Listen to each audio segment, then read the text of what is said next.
how much more can trading cards go up and stuff, No, it's fair. It's fair. Well, unless everything's going to collapse, like, oh, fuck, we should start. Look at One Piece. It was a rotation.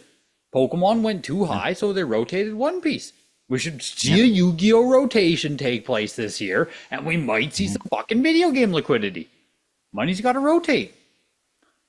Well, maybe into comics and then video games. That's usually how it was, right? That's Right? how it Like, was it might before. happen. Yeah, It wouldn't be maybe. far-fetched. If we are indeed laggards, We are laggards. We right? just, but we just literally got nothing so far. So Right? Like, yeah, it's not yeah, a yeah, yeah, terrible, yeah. like, 2026 It's not might the be. worst thing. Yeah, Yeah, it might I happen. just There's a don't. little. I can't see cards just keep going up for another year. Welcome into another episode of Cheat Code Weekly, where we discuss everything video game collecting and investing. I'm, of course, Greg, joined here once again by Henry. It is first episode of 2026. We have a nice little ramblings there about trading cards and stuff. Of course, you guys know 2025 was going insane with it all. We didn't get a chance to put together a end of year recap video. Maybe we should still put out the 2026, what we're planning, what we're going to purchase, everything we're going to get up to in the year. Maybe that'll be the next one we do here. But for 2025, Henry, I don't think you said, like, what was your number one pickup? I had the Mario Bros, of course. That was incredible. But out of the stuff you picked up, what was yours? It's also the Mario Bros, the Atari one though. Did the Atari Yeah, one, though? Yeah. yeah. What was Because the grade on that? yeah, you're never gonna find it in that condition ever again because it was in that Target blister. It What was a was nine that six again? A plus Nine, plus nine, nine six. Yeah. six A. Yeah, yeah. Yeah. First print and all that stuff. Yeah, no, it's It's nice. I mean, it matches both of our thesis here about video game investing. The Mario, the Zelda, the first things that you went with the Atari one, first print, highest grade that exists. I grabbed the highest grade possible, last print, obviously, but what I could afford, both in Yeah, Mario Bros for 2025. yeah. It makes sense to me. Prices are as low as they've been. Pick up I don't want to say like, oh, pick up a grail. It's a great time. Like, prices can still go down. Always preface, always understand prices can go down, but like, shoot, man. I thought year 2026 is the game pump. Is that happening or not? Oh yeah. Of course. So Yeah, yeah, you guys, yeah, you're out of time. You're out of time. yeah. 2026. Like I said, Yu-Gi-Oh is we're rotating into Yu-Gi-Oh. We're rotating Yeah. into video games. Those are the two Yes. things for 2026. Pokemon's overrated. One Piece is no one even likes it. That's a fake pump over there. Yu-Gi-Oh and video games. It's gonna be a fruitful year. That's what I think about that. What are Yeah, you?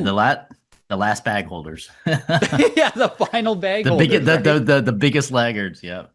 Yeah, if we are laggards, it makes sense. We should finally start seeing rotation. What are you Maybe. gonna do for Maybe. 2026? Do you have a target? Do you have a goal? Sit on my hands and watch. I'm not Really, gonna for buy most of it anything. here, like as of right now, Yeah. there's nothing you're. I mean, uh, like a lot of people said in your Discord that there's nothing good is coming up. I mean, I imagine that no one's selling because prices are crap. So yeah, I mean, if nothing good is coming up, why should I buy anything? I, I saw that in the Discord, and people were talking Yeah. there like, is nothing coming up because prices are so bad that the people who don't want to own it don't want to sell it, or is Yeah. most stuff owned by collectors now who aren't going to sell until there's a serious um reason to sell, monetary, Yeah. really. Okay, monetary, sure, but you like if you're a real collector, you also want something else instead, right? So you're only going to Yeah, sell your good game if you see something better that you want to yep. buy, right? So if the better stuff is not coming out and the good stuff is not coming out, nothing's happening. So that's sort of like we're pretty stagnant, I'd say. Pretty stagnant. It makes sense though. Hands sitting on your hands. I don't know Sit in my what we could hands. expect this year for like a groundbreaking thing. I don't know. I don't know what it will be. Yeah, It almost feels like we've I don't seen know. everything and we aren't seeing everything again. So Yep.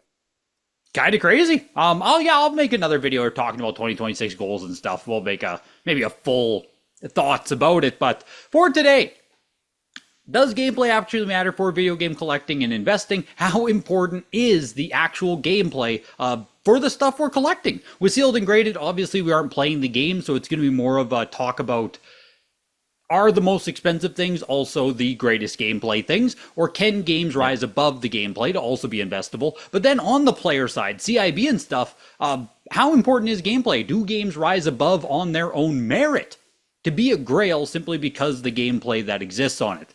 With this conversation, of course, NES, old games, Super Nintendo, even PS1, big libraries. There's a lot of games that suck.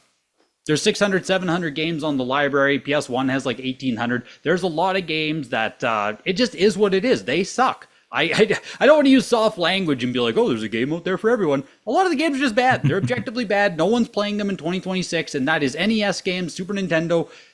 It is what it is. But with those games, even ones that really do suck, some of them are still very expensive because value proposition is going beyond simply the gameplay there. But also with some games on the console, of course, really, really good games do have value. But I'll put it to you guys first here in the audience. As a blanket question, are you someone who's willing to put very bad games in your collection simply because they have notoriety, because they're rare, for whatever reason? Are you personally someone who is willing to collect bad video games, games that are panned universally, whatever it is? Do those games have a spot in your collection? And the more I thought about this here, like I wrote out the script and stuff for a conversation, I think gameplay matters more the more modern the game gets. But we'll talk about that more. Let's start off with the idea here that if a game has really bad gameplay, it can still be super valuable. Why is that? Well, I mean, I don't know if you ever played Teenage Mutant Ninja Turtles on NES, but that's a bad game. I played it as a kid. I hated it. I But played you it know, very it's little because bit as an adult because yeah, I've heard it's extremely yeah, hard and not good. So I had to play it, yeah, and 30 yeah. minutes I was done. Those swimming things with electrical, terrible. Anyway, yes, I mean that's expensive because it's a big IP. It's the first game that came out for Ninja Turtles. It's on NES, so that's why it's expensive. But the gameplay is pretty trash. Same thing, GTA, Grand Theft Auto on PS1. Like everyone knows how Grand Theft Auto is now, but that changed with GTA 3 for the PS2. GTA 1 and 2, it was like this top-down thing where you're going around. It's I've completely never played different them myself. gameplay. It doesn't even Yeah, look like something I it's. want to explore I for don't the think you want to novelty. play it. It just looks Yeah. bad. Yeah. It's completely obsolete. And that's where the conversation comes in, right? Like a lot of people are talking about, oh, will retro games even make it because you have all this obsolete gameplay that people don't want to go back to and actually play, right? And that is a conversation I think you can have for if you're a collector that actually wants to play all the games that they buy, right? That's the Reddit mindset. You buy your games because you want to play the The games, right? Okay, pure gamer collector. Yeah. pure gamer collector, yes. But I would say more often than not, the people who are buying thousands of games are not going to play thousands of games. It's just not how it works. So you're collecting it because you have fun amassing stuff and finishing a goal and then coming up with a list and then saying like I have all of the NES games, right?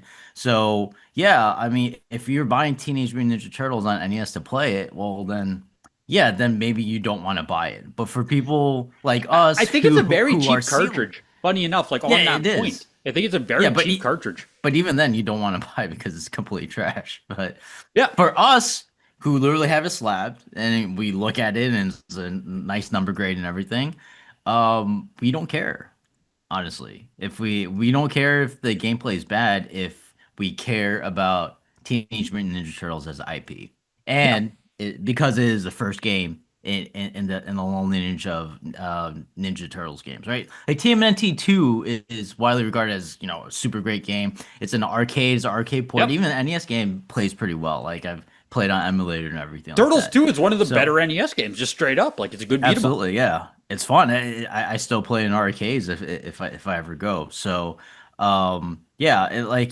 I think gameplay. Of course, the best games on the NES or Well, any retro super console. bad gameplay can still have value if it's like Yeah, super high franchise, right? Like a yeah. franchise Super can carry. or the other one is the narrative, right? Yep. Stadium Yep. events, like complete, like no, that's not really a game, but Yeah. because of It's the rarity of the hardly a game. narrative, the narrative, the notoriety, it's always going to live on forever, right? So those are two things, but obviously you want you like as an investment, you ideally want a game that's actually good for the time. Sure, it might be obsolete now, but for the time it was really good. Like SMB one. Yeah, that's probably not actually not the best comparison to make because right now it like people still speedrun it, right? It's Yeah. still really I would say it's still relevant because people are trying to save frames, Well, trying to would get you the say world Contra is a good records. game in 2026? No, probably not. You But know, but it defined that genre, right? Like that's why at least for me, I collect because it's historically significant, yeah. right? I think gaming as a medium changed entertainment forever. There's a reason why people say you want to gamify everything, right? The whole idea of gamifying stuff is because they have these addictive qualities that make you keep going back and want to play more, and that's what games are, right? So, I collect for historical reasons, but even then, like, yeah, SMB one, it was good for the time. It Yep. changed. Zelda It 1, changed good for platforming. its time. Final Good Fantasy, for the time. good for its time. Good. Now you probably don't want to play those games, or you can, and then you're like, oh, I see where things came from, but you're not gonna like Yeah. wildly Yeah. enjoy yourself. But you can Yes. also compartmentalize that and be like, oh, okay, I see where, the how RPGs were shaped because of Final Fantasy, and then make that makes you want to collect it, Yeah, right? you So appreciate it from a completely different perspective. Like my younger brothers went back yeah, and did a blind final or a blind Legend of Zelda run, like Zelda 1. They mapped it out yeah, themselves. They like did a yeah, true, we're going to sit down and beat Zelda 1. And they did yeah. that because they know it's not going to be the best experience in the world. Yeah, But we're exactly. coming off of Twilight Princess, Skyward Sword. These are all games we played last year and it's like, "Oh man, what is Zelda 1 all about?"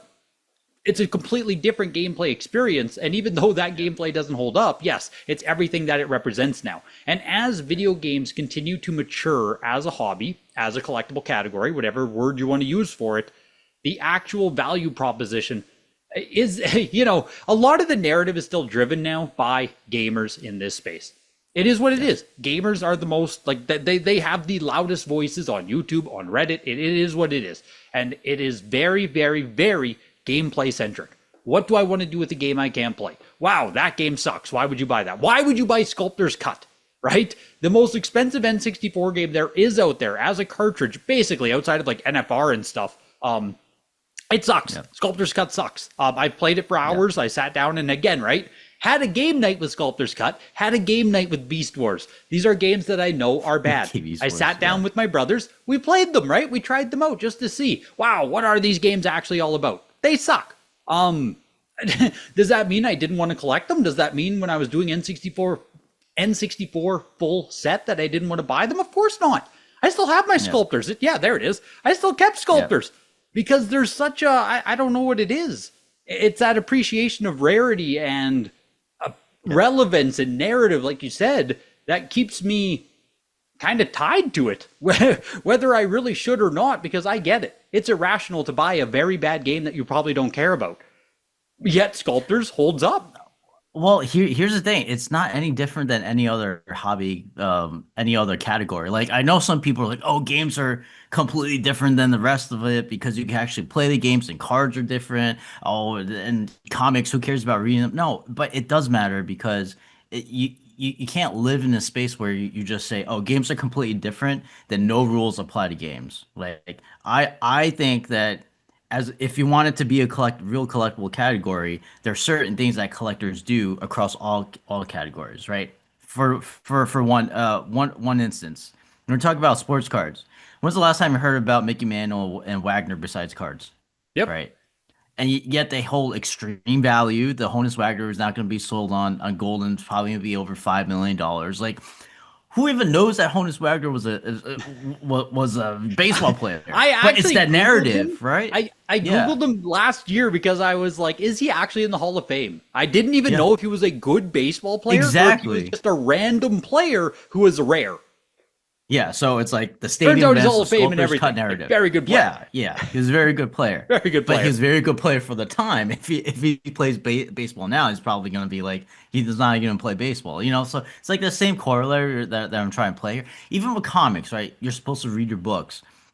is Action Comics 1 actually a good comic now to read? Like, do you want to I read the know. origin story of, like, it's probably not a great story, but you appreciate where everything Yeah. came Yeah, from, at right? this Because point it's that's the story. contrived, it's formulaic, Yes. it's right, Yes. it's every negative The word to art is probably describe. not great. The art is iconic because, people hold it to high regard because that's where Superman came from. Or Detective Comics 27, the Batman, like that's where Batman came from.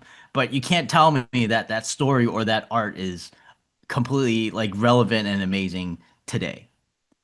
I So it's agree. okay to buy stuff and appreciate it for what it was before. Like you buy it for its relevance back then and how great it was back then because it was the start of something that no one ever knew about. Same thing with Mario Bros. Or Zelda. Like no one actually knew that NES was gonna save gaming again. And it literally make Nintendo made gaming what it is today, right? That's why people care about buying NES stuff. So yeah, the people are saying like, "Oh, NES, yeah, it'll probably go down in value." It's gonna be very bad for all of collecting if that's the case, because Because then we don't that have a just means narrative in that place. There's no we don't value have an proposition for.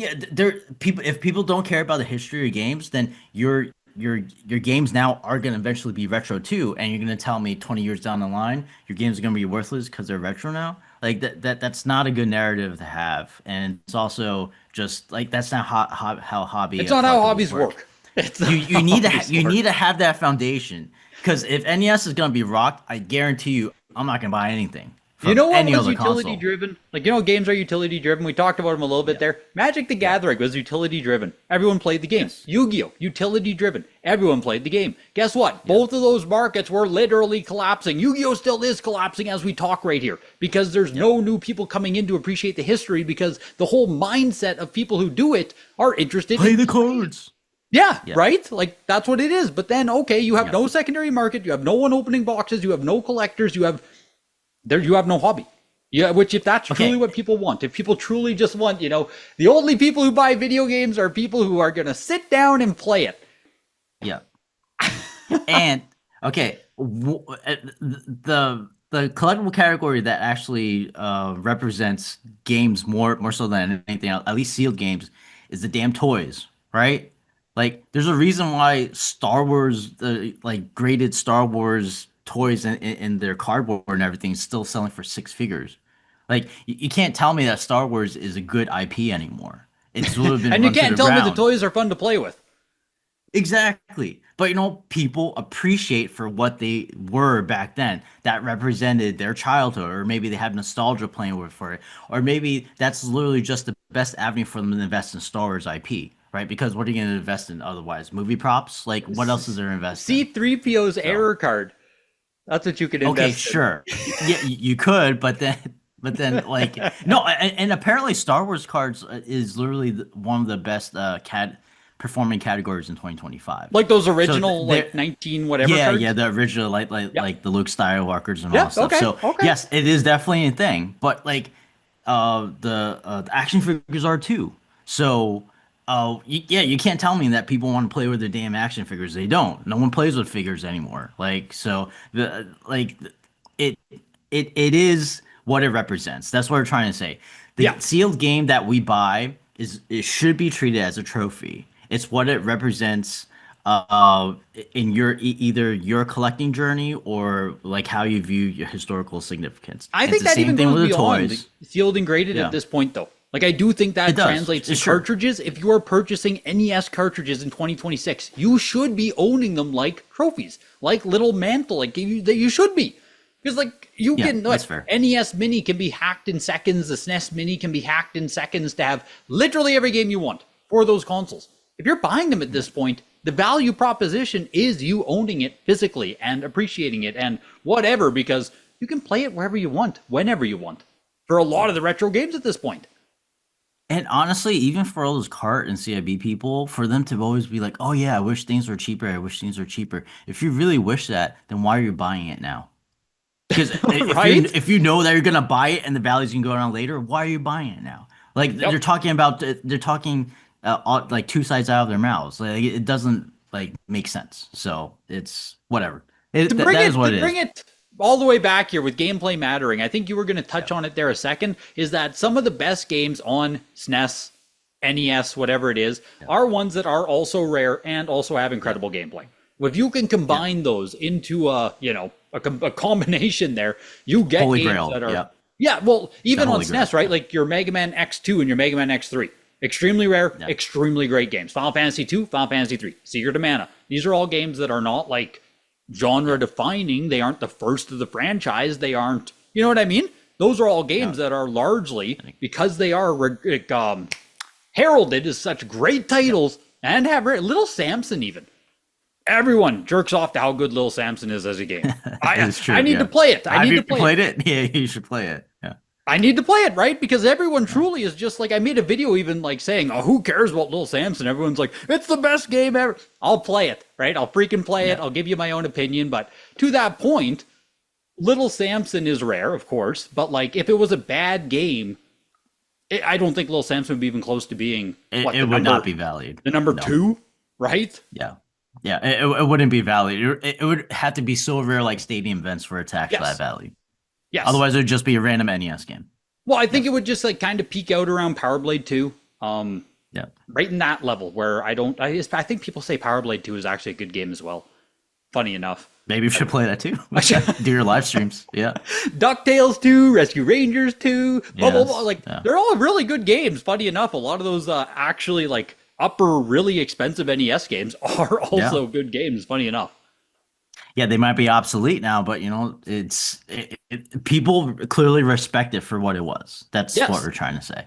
Yeah, exactly. It doesn't have to be great gameplay now. It doesn't have to be great gameplay now to have value.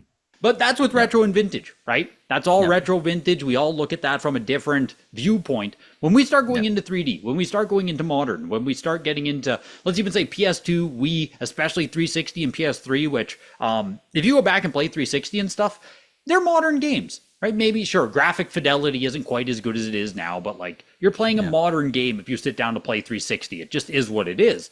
But I think when we talk about those, gameplay and what the game actually is or was at the time, or if you can still appreciate it, even in a modern context. Like, will you still have fun playing Silent Hill 2, the original? I did it recently. Yeah, I think you do still have fun doing it. I think it still holds up pretty decently. You know, that game right now, as the night of recording, 9.48 plus sold for $1,100. Silent Hill 2. Decent. That's like basically as much as I think someone's going to pay for Silent Hill 1 at this point.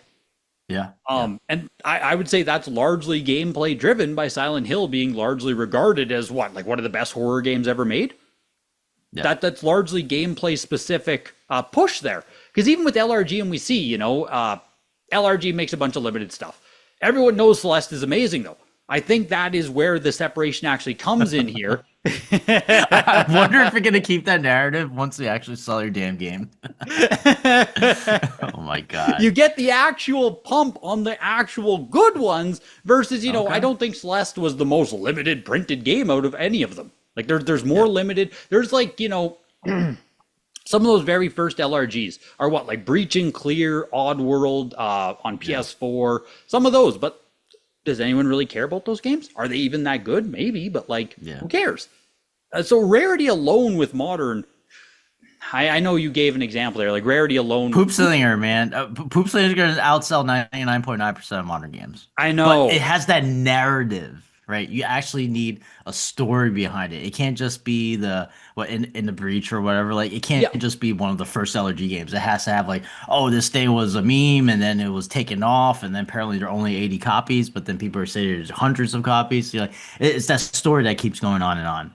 Yeah, that's where it gets its value from. And you know, when I look at modern games, like I don't want to own Poop Slinger. I don't want to own any crap games, to be completely honest with you. There's a lot on 360, on PS3, on PS4. Like when your console is more modern, and you might have noticed this too, hunting and stuff all kind of goes towards rarity because it's like, oh, this is what's new and exciting. I've never heard of this. This is right. Like it does. And then I think over time, it's like, oh, what were actually the best games on the console? What were actually the things that people want to own? Because who actually has played Darkest of Days on 360? It's one that's up there with one of the most expensive 360 games. It's like I looked at the reviews before we sat down. 3.4 out of 10. It was just the first one I saw, and they're all pretty bad. BioShock Infinite factory sealed copies are $20. Now, I'm not saying that BioShock Infinite is going to go up and be expensive, but that is generally regarded as one of the greatest games of that generation. I would much rather plant money in something like BioShock Infinite than try to hope that relevance or sustained interest sticks to something like Darkest of Days through the next, 10, 20 years, when these consoles become the ones that we look back on of like, hey, what games did you actually care about? What was actually decent? What do I actually want to own from 360 now that it's, well, I guess right now it's 20 years old, but once it's 40 years old, like how NES is right now. Yep. I agree. I mean, I think gameplay matters now because you don't have that historical nature.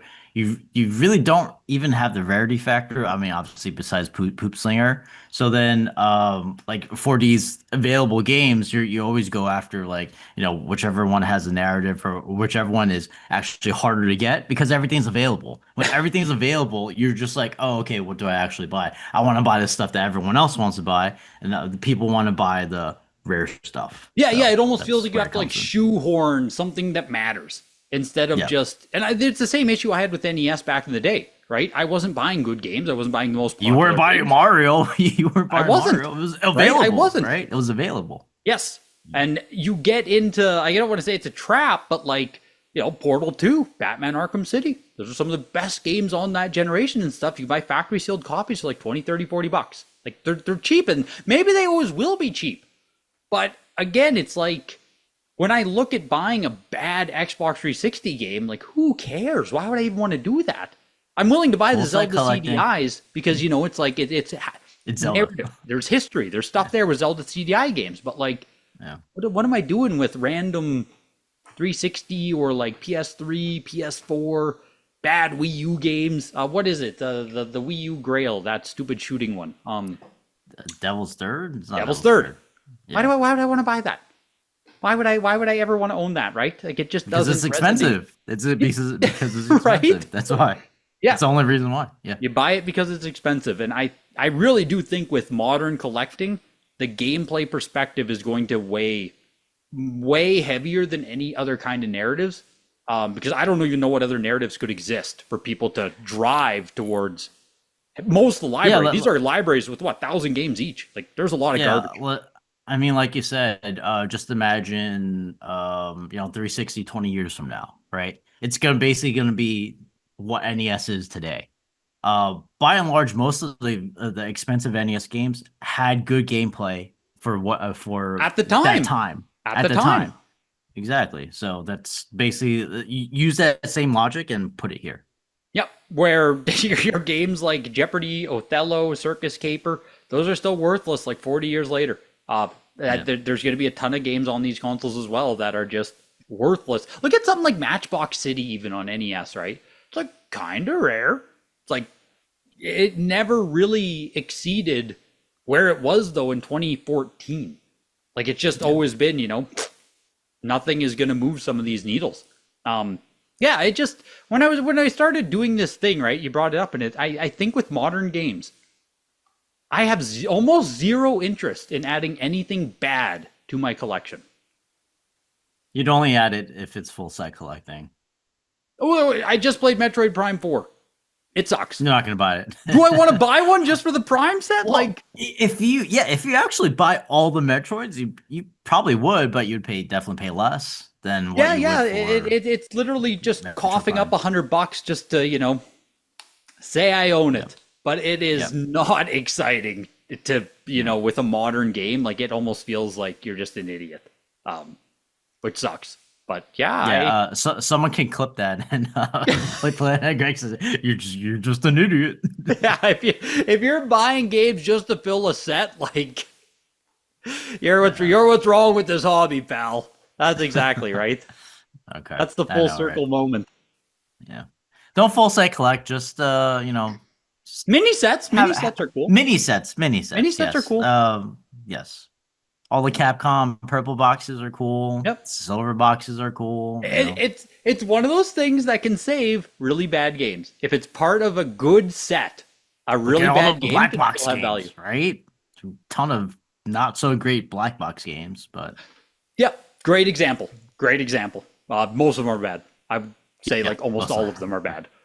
Yeah, but they have So, value. they have great value. But let us know. Does gameplay matter to you? As a gamer, as a collector, where does gameplay rank on what do you decide to add to your collection? What don't you? Especially with sealed and graded. Are you willing to bring in bad games? Does the year the game release matter? Let us know all your thoughts down below about gameplay, collecting, and investing. And we'll see you guys next week.